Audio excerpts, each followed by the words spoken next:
4 à 5 dagen in de week ben ik hier aan het werk.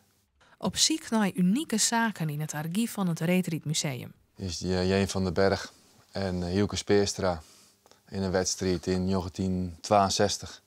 Channel Core. Ja, dat is wel een bijzondere foto. Een heel mooi tijdsbeeld, zeg maar. Hilberts verwacht het dat er treien hier dwaande is met het digitaliseren. De gong zit er goed in. Ja, ik ben nu in de fase van archiveren. Dat is het omschroeven van het materiaal. Het materiaal in de computer zetten, wat het is alweer. Zodat de meesten het echt kennen zien. Want dat is natuurlijk wel de bedoeling. De meesten moeten gewoon die foto's zien kennen. Onderzoekers of journalisten, familie. Daar is het eigenlijk voor bedoeld. Maar het museum had net alleen nog papier. In het archief staan dozen en dozen vol met gwot van reetrieders.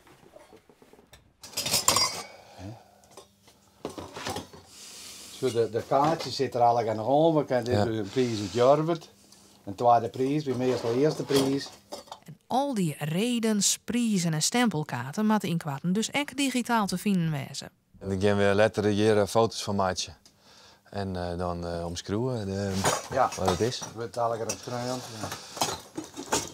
Die digitalisering is een nieuwe fase in de geschiedenis van het museum zelfs.